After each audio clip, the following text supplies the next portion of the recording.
اب simultaneous contrast بھی آ رہا ہے جی، وَبَشِّرِ الَّذِينَ آمَنُوا وَعَمِلُوا الصَّالِحَاتِ، اور اے نبی علیہ السلام آپ خوشخبری دے دیجئے ان لوگوں کو کہ جو بات مان لیتے ہیں، یعنی ایمان لے آتے ہیں اور نیک اعمال اختیار کر لیتے ہیں، ان لہم جنات تجری من تحتها الانہار، کہ ان کے لیے باغات ہیں جن کے نیچے نہریں بہتی ہوں گی، کلما رزقوا، جب کبھی بھی انہیں رزق دیا جائے گا اس جنت میں، منہا ان باغوں میں سے، من ثمرۃ الرزق، کوئی پھل رزق کی شکل میں ان کو جب پیش کیا جائے گا، اہل جنت کو جنت میں جب کوئی فروٹ دیا جائے گا، قالوا ھذا الذی رزقنا من قبل، وہ کہیں گے یہ تو وہی ہے جو ہمیں اس سے پہلے دنیا میں بھی دیا جاتا تھا، وَأُتُوا بِهِ مُتَشَابِهًا، حالانکہ وہ ان کو اس سے ملتا جلتا فروٹ دیا جا رہا ہوگا، ایگزیکٹ نہیں ہوگا،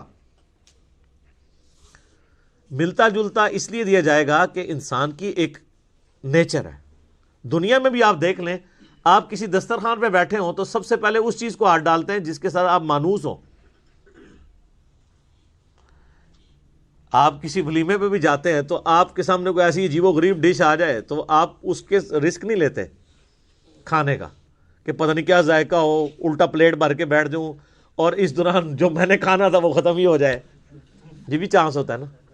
تو انسان مانوس اس چیز کے ساتھ ہوتا ہے جو پہلے اس نے اس کو ایکسپیرینس کیا ہو، یہ اللہ تعالیٰ نے انسان کی نیچر رکھی ہے۔ تو جنت میں بھی ابتدائی مہمان نوازی کے طور پہ جنتیوں کو وہ رزق دیا جائے گا جو دنیا میں وہ ایکسپیرینس کر چکے ہیں، آم، کیلا، انار، سیب، جو ہمارے ایکسپیرینس میں۔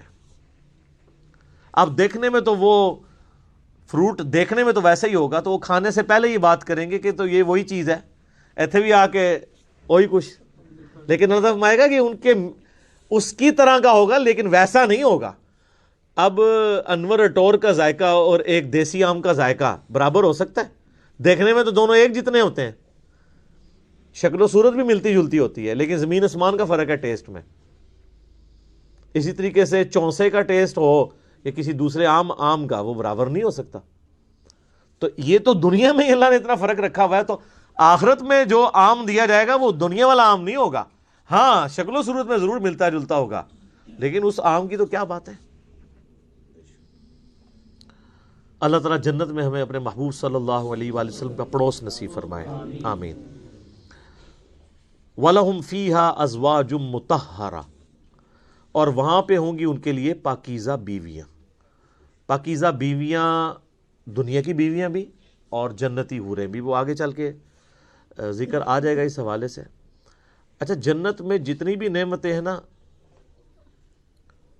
ان میں جو یعنی ڈومیننٹ نعمتیں ہیں، ان کا کچھ نہ کچھ حصہ اللہ نے دنیا میں اس حوالے سے رکھا ہے کہ انسان اس نعمت کو ایکسپیرینس کر سکے، لیکن وہ زمین آسمان کا فرق ہے،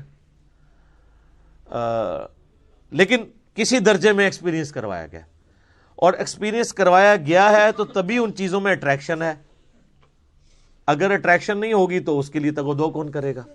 اچھا، اس سے یہ بھی بات پتہ چلی کہ جنت کا لالچ بھی اللہ تعالیٰ خود دے رہا ہے، لہذا یہ جو ڈاکٹرین مشہور کی گئی ہے کہ ہمیں دوزخ کے ڈر کی وجہ سے یا جنت کی لالچ میں عبادت نہیں کرنی چاہیے، اللہ کے لیے کرنی چاہیے، تو یہ بالکل جعلی ڈاکٹرین ہے۔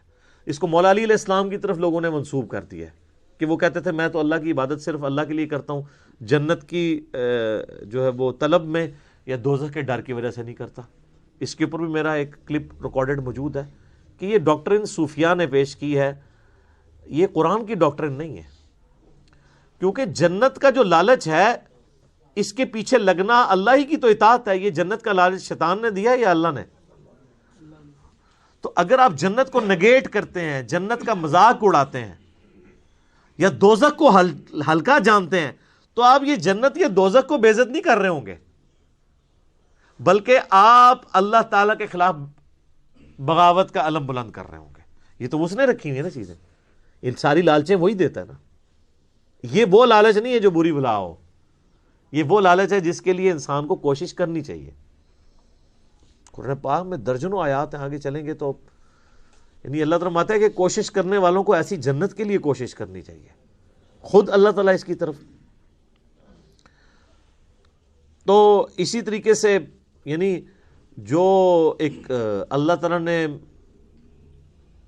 سیکس کا جذبہ رکھا ہے انسان کے اندر، اس کا ایکسپیرینس دنیا میں کسی فارم میں کروایا تبھی جنت کی حوروں کا لالچ دیا جا سکتا ہے.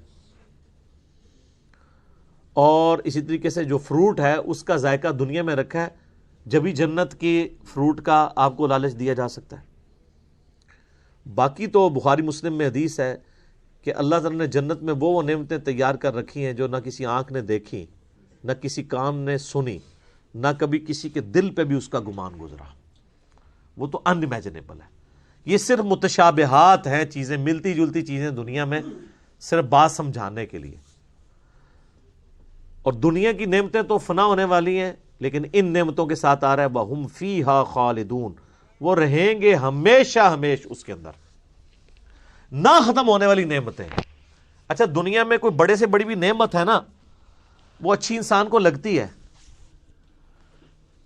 لیکن جیسے ہی اس کے چھوٹ جانے کا خیال آتا ہے تو دل کے اوپر غم کا غلبہ ہو جاتا ہے. اور جنت میں غم نہیں ہے، اس لیے جنت میں ہمیشہ کی نعمتیں. بخاری اور مسلم کی حدیث ہے کہ میدان محشر میں لا کے مینڈے کی شکل میں موت کو قتل کیا جائے گا،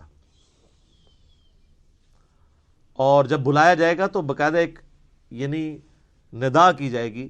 جہنمی جو ہے جہنم کے کنارے پہ آ جائیں گے اس خوشی کی وجہ سے کہ شاید ہمارے نکلنے کے لیے کوئی اب سبب ہونے لگا ہے، اور جنتی جنت کے کنارے پہ آئیں گے اس ڈر کے ساتھ کہ ہمیں کہیں جنت سے نہ نکال دیا جائے. تو پھر اللہ تعالیٰ موت کو مینڈے کی شکل میں لا کے وہاں پہ ذبح کرے گا، اور پھر کہا جائے گا کہ جنتیوں کے لیے خوشخبری ہے کہ انہیں کبھی موت نہیں آئے گی، اور دوسری طرف جہنمیوں کے لیے ہمیشہ کا غم ہے کہ ان کو بھی موت نہیں آئے گی. تو قرآن میں آتا ہے سورہ فرقان میں، آج ایک موت نہیں کئی موتیں مانگو، موت نہیں تمہیں آئے گی. ہزاروں موتیں مانگو، موت نہیں آنے کی. کیونکہ موت آ جائے تو پھر تکلیف ختم ہو جائے، لیکن وہاں پہ موت نہیں آئے گی. اللہم اجرنا من النار، اللہم اجرنا من النار، اللہم اجرنا من النار، آمین. اللہم من احییتہ منا فاحیہ علی الاسلام ومن توفیتہ منا فتوفہ علی الایمان، آمین.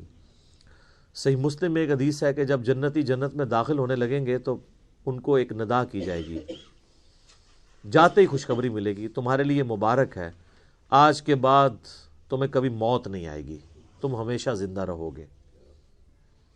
آج کے بعد تمہیں کبھی بدحالی نہیں آئے گی، تم ہمیشہ خوشحال رہو گے. آج کے بعد تمہیں کبھی بڑھاپا نہیں آئے گا، تم ہمیشہ جوان ہی رہو گے. اور آج کے بعد اللہ تم سے کبھی ناراض نہیں ہوگا، ہمیشہ راضی رہے گا. یعنی دنیا میں تو سب سے بڑی اہل ایمان کے لیے ٹینشن ہی یہی ہے نا کہ میں نے یہ کیا تو ناراض نہ ہو جائے. جنت وہ جگہ ہے جہاں کچھ بھی کر لیں اللہ ناراض نہیں ہوگا. ہر وہ چیز جو دنیا میں بھی جرم تھی وہاں جا کے وہ جرم نہیں رہے گی. دنیا میں مرد کے لیے سونا پہننا حرام ہے، اور جنت میں سونے کے کنگن پہنائے جائیں گے، ریشم کا لباس پہنایا جائے گا. قرآن پاک میں آتا ہے، بخاری مسلم میں درجنوں احادیث ہیں. جسے شوق ہو تو مشکات المصابیح کی 3 جلد میں جنت والا چیپٹر پڑھ لیں تو آپ کو اندازہ ہوگا کہ جنت میں اللہ تعالیٰ نے کیا کچھ رکھا ہے انسان کے لیے. لیکن یہ بات اپنی جگہ ہے، ایک حقیقت ہے کہ جنت پہنچنا بڑا مشکل ہے، یہ سب سے بڑا المیہ ہے. یہ تو بابوں نے آپ کو ایک خدا کا تعارف کروایا نا کہ جنت تو اپنی جیب ہی چاہے. کتابیں یہ نہیں بتاتی، کتابیں کچھ اور ہی بتاتی. صحیح مسلم میں حدیث ہے کہ اللہ تعالیٰ نے جنت کو ناگوار چیزوں سے ڈھانپ رکھا ہے. یعنی جنت تک پہنچنے کے لیے کئی ناگوار چیزوں سے آپ کو گزرنا پڑے گا، پھر جنت آئے گی. اور جہنم کو اللہ تعالیٰ نے خوشنما چیزوں سے ڈھانپ رکھا ہے. یعنی ہر اٹریکٹ فل چیز دوزخ کی طرف لے کے چلی جائے گی. ناگواری تو ہے نا، یعنی روزانہ 5 وقت نماز پڑھنا دنیاوی طور پہ ایک تردد تو ہے، سردیوں میں وضو کرنا ایک تردد تو ہے، گرمیوں کے روزے رکھنا ایک تردد تو ہے، حلال اور حرام کا فرق کرنا ایک تردد تو ہے. اور دوسری طرف آپ جو اپنی مرضی کے مطابق کوئی بھی کام کرتے جائیں وہ سیدھا آپ کو دوزخ کی طرف لے جائے گا، جو آپ اپنی مرضی سے کریں گے. اور جو اللہ کی مرضی سے کرنا پڑتا ہے اس میں تردد تو ہے، ظاہر وہ نفس کے خلاف ہے. تو یہ مسلم شریف کی حدیث کمال حدیث ہے کہ جنت ناگوار چیزوں سے ڈھانپی ہوئی ہے اور جہنم خوشنما چیزوں سے. اس کی ایکسپلینیشن جامع ترمذی میں، سنن ابی داؤد میں، سنن نسائی اور ابن ماجہ میں ہے کہ جب اللہ تعالیٰ نے جنت کو پیدا کیا تو حضرت جبرائیل علیہ السلام سے کہا کہ جائیں جنت کو جا کے وزٹ کریں کہ میں نے کیسی رہنے کی جگہ بنائی ہے. جب حضرت جبرائیل علیہ السلام جنت گئے اور اس کی خوبصورتی دیکھی تو اللہ تعالیٰ نے کہا کہ جبرائیل کیسا پایا جنت کو؟ انہوں نے کہا اللہ تیری عزت کی قسم کوئی بندہ ایسا نہیں ہوگا جو اس میں جانے کے لیے جان دھڑ کی بازی نہ لگا دے، کیا زبردست جگہ تو نے بنائی ہے. اللہ نے فرمایا اچھا. اللہ تعالیٰ نے جنت کو ناگوار چیزوں سے ڈھانپ دیا، جو مسلم شریف کی حدیث ہے، اور کہا اب جا کے ذرا جنت کو دیکھو. جب وہ دیکھ کے آئے تو انہوں نے کہا تیری عزت کی قسم مجھے نہیں لگتا کوئی بندہ جنت میں جانے میں کامیاب ہوگا، اتنا مشکل ہے. سر یہ ہے کتابوں کا خدا. یہاں کہتے ہیں نہیں جناب ایک دفعہ بھی پڑھ لیا ایک دفعہ بھی پڑھ لیا ایک پھیرا ہی لگے گا. اور سورہ فرقان میں اللہ تعالیٰ فرماتا ہے کہ جہنم ہمیشہ رہنے کے لیے بھی بری جگہ ہے اور ایک لمحے کے لیے رہنے کے لیے بھی بری جگہ ہے. آپ لاکھ کہتے رہیں کہ پھیرا لگے گا. اچھا یہ پھیرا بھی اس لیے ہم کہتے ہیں کہ ہم نے کبھی اس پھیرے کو امیجن نہیں کیا، آپ کو ادھر بیٹھے بیٹھے امیجن کروا دیتے ہیں. اگر کسی شخص کو یہ کہا جائے کہ ایک فجر کی نماز چھوڑنے پہ آپ کو فجر سے ظہر تک ایک ایسے کمرے میں وقت گزارنا پڑے گا جو 10 بائی 10 فٹ کا ہوگا، اس میں 100 کوبرا سانپ ہوں گے، 100 بچھو ہوں گے، 100 اژدہے ہوں گے، لیکن صرف فجر سے ظہر تک بس، تو کوئی امیجن بھی کر سکتا ہے اس کو؟ وہ ان سانپوں کو تو آپ مار بھی سکتے ہیں، تو جہنم کے سانپ کے بارے میں کوئی سوچ بھی سکتا ہے؟ چونکہ ہم نے امیجن نہیں کیا ہوتا اس لیے ایک پھیرے کی بات کرتے ہیں. اور یہ تو بہت بڑی میں نے مثال دی ہے. اگر کسی شخص کو کہا جائے نا کہ فجر کی نماز چھوڑنے پہ فجر سے ظہر تک آپ کو صرف ایک موم بتی کا وہ چھوٹا سا جو فلیم ہوتا ہے نا اس کے اوپر یوں ہاتھ رکھنا پڑے گا فجر سے ظہر تک، سر 10 سیکنڈ نہیں کو رکھ سکتا. تو یہ کہنا آسان ہے پھیرے والی بات. اچھا وہ جو ترمذی ابو داؤد نسائی ابن ماجہ کی حدیث ہے نا، اس میں آگے آتا ہے کہ پھر اللہ تعالیٰ نے حضرت جبرائیل سے کہا کہ جہنم جب پیدا کی فرمایا جہنم کو جا کے دیکھو. جہنم دیکھ کے آئے، انہوں نے کہا اللہ تیری عزت کی قسم مجھے نہیں لگتا کوئی بندہ کوشش کرے گا کہ کوئی بھی ایسا عمل کرے کہ دوزخ میں جا کے گرے، یہ تو جگہ ہی ایسی تو نے بنا دی ہے. اللہ تعالیٰ نے پھر دوزخ کو، جہنم کو خوشنما چیزوں سے جب ڈھانپ دیا نا، جو مسلم شریف والی حدیث ہے، میں اسی کی ایکسپلینیشن آپ کو دوسری حدیث سے کر رہا ہوں. یہ سر کتابوں کا دین ہے، بابوں کا نہیں ہے.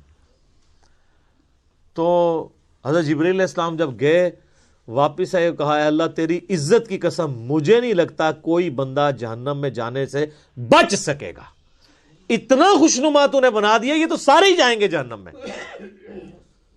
اور سب نظر بھی آ رہا ہے، نظر بھی آ رہا ہے، کیا دیندار، کیا بے دین، کیا مسلمان، کیا کافر. آپ کو بغاوت دیکھیں عروج پہ نظر آتی ہے. اور جو آپ کو دیندار نظر بھی آ رہے ہیں یہ بھی اللہ نے پردے رکھے ہوئے ہیں.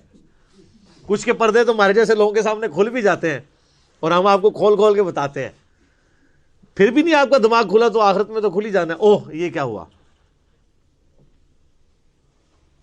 نہیں، بڑا سینسٹیو ایشو ہے میرے بھائی. تو یہ اللہ تعالیٰ نے